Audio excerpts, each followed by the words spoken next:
আমি আস্তে করে বললাম, ভাইয়া, আমি একটা কথা বলবো। তুমি রাগ করো না গে। ভাইয়া চোখ তুলে আমার দিকে তাকালো। আমি একটু থেমে নিয়ে বললাম, ভাবির বয়স এখনো খুব কম। সে হয়তো বুঝে না কিভাবে স্বামী স্ত্রীর সম্পর্ক চলে। তুমি হয়তো নিজের ভালোবাসার জায়গা থেকে ওকে বড় করতে চাও। কিন্তু ভাইয়া, এই বয়সে কেউ এমন কঠিন নিয়মে চলতে পারে না। ভাবি মুখ তুলে তাকালো, চোখে বিস্ময়।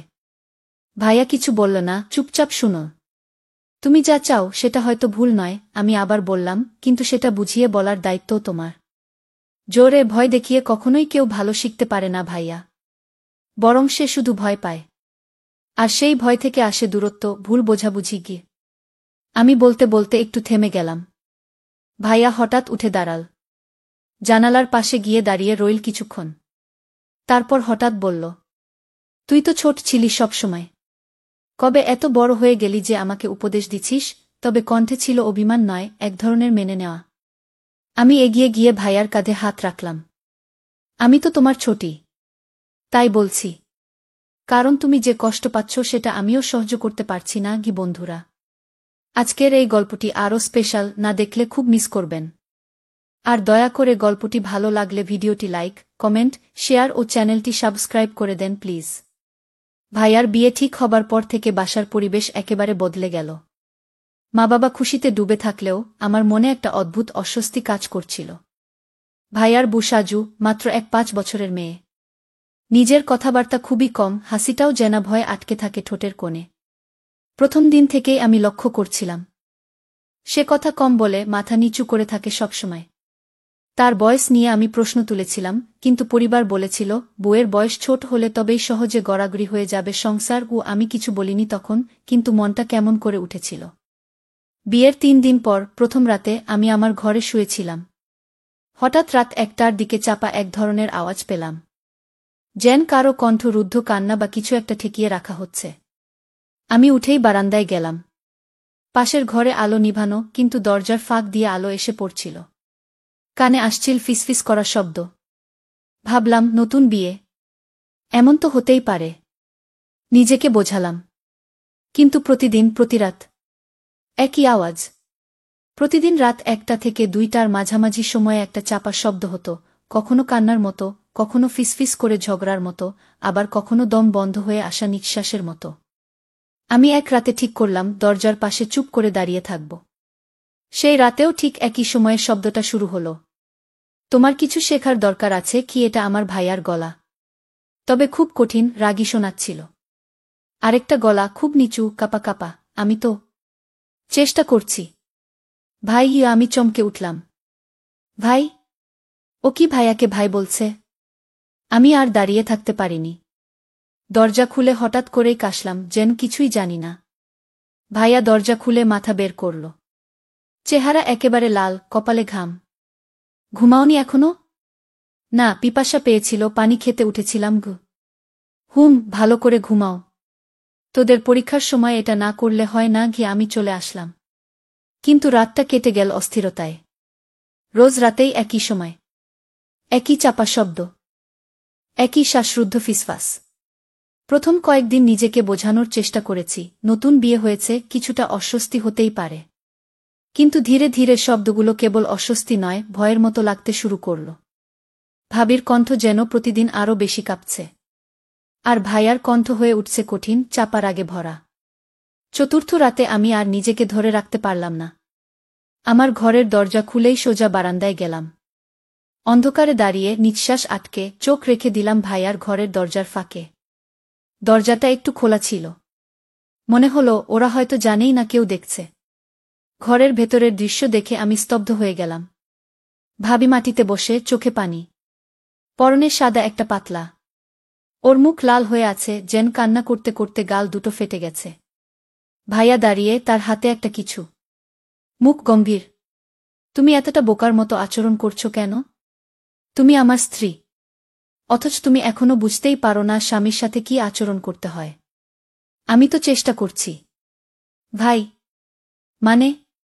আপনি কি? ভাবি গলা নিচু করে ভাইয়া করা গলায় বলল, তুমি আমাকে ভাই ডাকো কেন?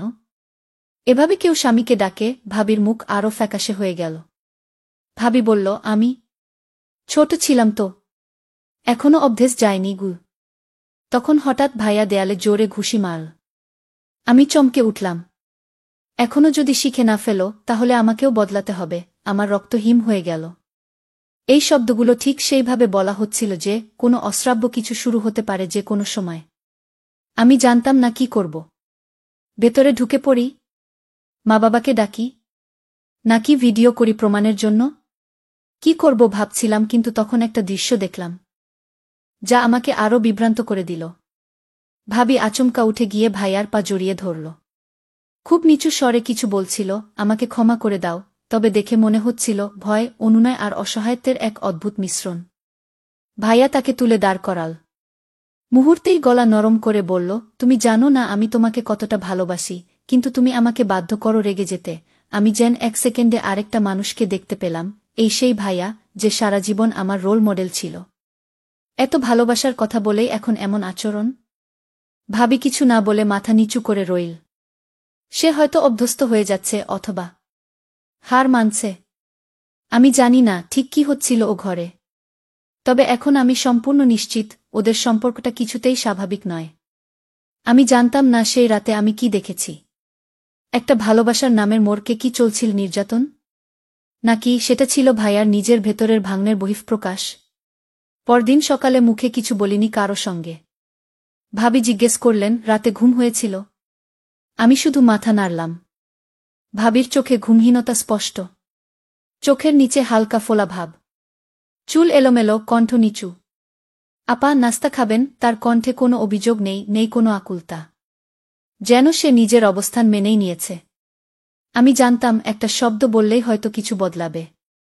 মা বাবাকে জানালে বা ভাবির পরিবারের কাছে বিষয়টা তুললে ভাইয়ার অবস্থা কঠিন হয়ে যাবে।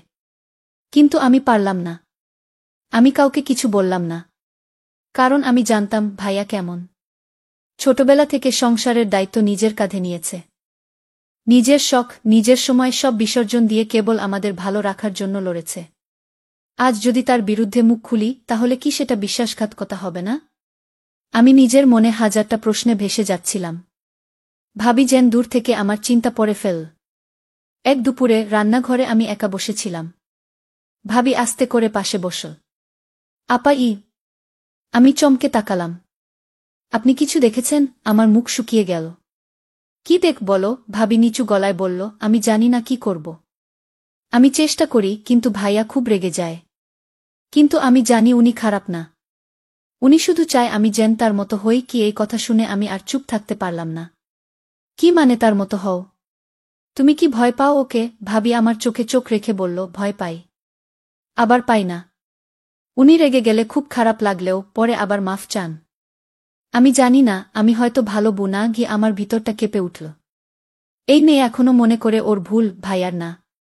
আমার ভাইয়া যে এখন একটা অদ্ভুত মানুষ হয়ে উঠছে, আমি সেটা স্বীকার করতেও ভয় পাচ্ছিলাম। কিন্তু এটাও ঠিক, তার এই রূপটা আমি সহ্য করতে পারছিলাম না। কারণ আমি তাকে জানতাম ভিন্ন একজন মানুষ হিসেবে। সেদিন রাতে প্রথমবার ভাইয়ার ঘরের দরজার ফাঁকে নয়, আমি নিজেই গেলাম ও ঘরের সামনে দাঁড়িয়ে। ভেতর থেকে আসা তীব্র গলা, তুমি শিখবে না? আমি কিভাবে বোঝাই? আমি কাপা হাতে দরজায় টোকা দিলাম।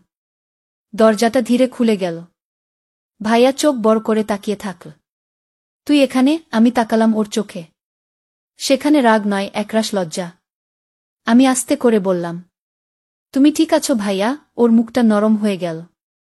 হঠাৎ করে সে বসে পড়ল খাটের কোণে। কপালে হাত দিয়ে বলল, আমি জানি না আমি কেমন হয়ে যাচ্ছি গু। ঘরটা তখন এক অদ্ভুত নীরবতায় ডুবেছিল। আমি, ভাইয়া আর ভাবি তিনজনই একটা ছোট ঘরে বসে আছি, অথচ যেন তিনটা আলাদা দুনিয়ায়। ভাইয়া মাথা নিচু করে বসেছিল। ভাবি চুপচাপ, চোখ নিচু। আমিও জানতাম এখন কিছু না বললে হয়তো আর কোনোদিন বলা যাবে না। আমি আস্তে করে বললাম, ভাইয়া আমি একটা কথা বলবো। তুমি রাগ করো না গে। ভাইয়া চোখ তুলে আমার দিকে তাকাল। আমি একটু থেমে নিয়ে বললাম, ভাবির বয়স এখনো খুব কম। সে হয়তো বুঝে না কিভাবে স্বামী স্ত্রীর সম্পর্ক চলে।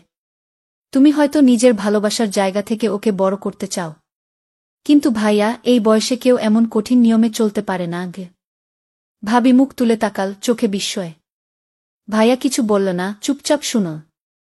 তুমি যা চাও সেটা হয়তো ভুল নয়, আমি আবার বললাম, কিন্তু সেটা বুঝিয়ে বলার দায়িত্বও তোমার। জোরে ভয় দেখিয়ে কখনোই কেউ ভালো শিখতে পারে না ভাইয়া, বরং সে শুধু ভয় পায়। আর সেই ভয় থেকে আসে দূরত্ব, ভুল বোঝাবুঝি গিয়ে। আমি বলতে বলতে একটু থেমে গেলাম। ভাইয়া হঠাৎ উঠে দাঁড়াল। জানালার পাশে গিয়ে দাঁড়িয়ে রইল কিছুক্ষণ। তারপর হঠাৎ বলল, তুই তো ছোট ছিলি সবসময়, কবে এত বড় হয়ে গেলি যে আমাকে উপদেশ দিছিস?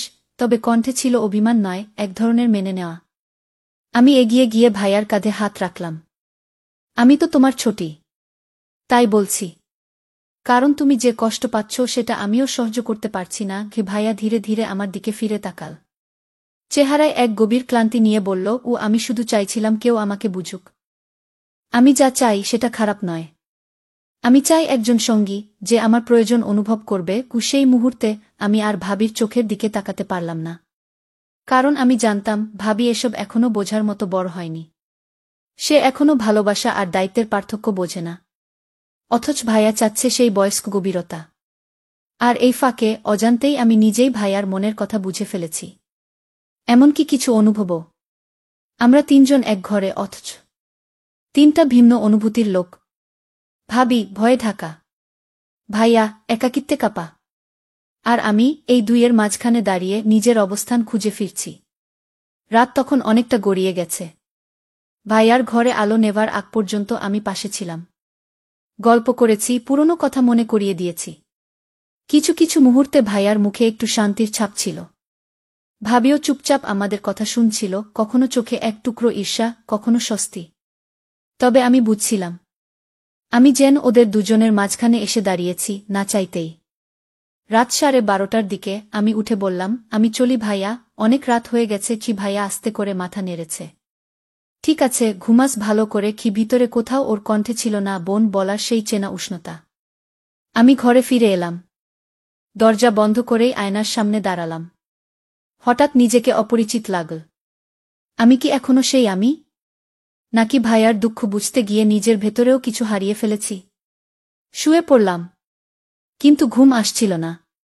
কান খাড়া করেই রেখেছিলাম, ভাবলাম আবার সেই রাতের মতো কোনো অদ্ভুত শব্দ শুনব কিনা। কিন্তু আজ যেন সব নীরব। আকাশে হালকা চাঁদ উঠেছে। জানালার ফাঁক দিয়ে তার আলো ঘরে ঢুকছে। ঠিক তখনই ফোনে একটা মেসেজ এল। ভাইয়ার নাম্বার থেকে। আজ তুই ছিলি বলেই আমি শান্ত থাকতে পারলাম। তুই পাশে থাকিস, তাহলে আমি বদলাতে পারব। মেসেজটা পড়ে হাত কাঁপতে লাগল। ভাইয়া? আমি উত্তর দিলাম না। শুধু ফোনটা চেপে ধরে ভাবতে লাগলাম, আমার উপস্থিতি কি ওর মধ্যে বদলের আশ্বাস? নাকি আরও গভীর কোনো টান তৈরি হচ্ছে? ঘরের নিস্তব্ধতা তখন আরও ভারী হয়ে উঠছিল। আমি জানতাম কাল সকাল থেকেই সবকিছু আর আগের মতো থাকবে না। পরদিন সকালটা ছিল অন্যরকম। আমি উঠে প্রথমেই আয়নার দিকে তাকালাম। চোখে কালো ছাপ, মুখে চাপা ভাব। আমি কি ক্লান্ত ছিলাম? নাকি বদলে যাচ্ছিলাম? ভাইয়া ও ভাবি ডাইনিং টেবিলে বসেছিল। আমি যেই ঘর থেকে বের হলাম, ভাইয়া একটু তাকাল আমার দিকে। নীরব চাহনি, কিন্তু যেন কিছু বলছিল। ভাবি নিচু গলায় বলল, আপা চা বানিয়ে দিই? আমি হেসে বললাম, না, আজ আমি করি। চা বানাতে বানাতে আমি ভাবছিলাম, এই সংসারে আমি কি ভূমিকা নিয়েছি। ভাবি, যে এখনো নতুন, যার বয়সই বোঝে না সংসার মানে কি। ভাইয়া, যে নিজের ভেতরের তীব্র শূন্যতা পূরণ, কিন্তু হয়তো ভুল পথে। আর আমি তো কেবল সাহায্য করতে চেয়েছিলাম। ভাইয়াকে বদলাতে, ভাবিকে বুঝতে শিখাতে। কিন্তু নিজের ভেতরের এক অজানা অনুভবের সঙ্গে লড়ছিলাম। রাত হলে আবার কথা হলো ভাইয়ার সঙ্গে। আমি জানালা দিয়ে চাঁদের দিকে তাকিয়েছিলাম। ভাইয়া পাশে এসে দাঁড়াল। তুই পাশে থাকিস তো সব সহজ লাগে। আমি হেসে বললাম, আমি তো আছি ভাইয়া, সবসময়। কিন্তু সেই হাসির নিচে ছিল একটা চেপে রাখা সত্য। ভাইয়াকে সাহায্য করতে গিয়ে আমি নিজেই কোথায় যেন আটকে গেছি। দিনগুলো চলতে লাগল, ভাবি একটু একটু করে বুঝতে শিখছে। ভাইয়াও ধীরে ধীরে কম রাগ দেখাচ্ছে। সব ঠিক হয়ে যাচ্ছে বাইরের চোখে, কিন্তু আমার ভেতরটা, আমি জানি আমি আর আগের মতো নেই। ভাবি বদলে যাচ্ছিল। সে এখন আর আগের মতো চোখ নামিয়ে কথা বলে না, বরং অনেক সময় আমার চোখে চোখ রাখে, নির্ভেজাল কৌতূহল নিয়ে। যেন সে আমাকে বুঝে ফেলতে চাইছে। না, শুধু বুঝে নয়, পরীক্ষা করছে।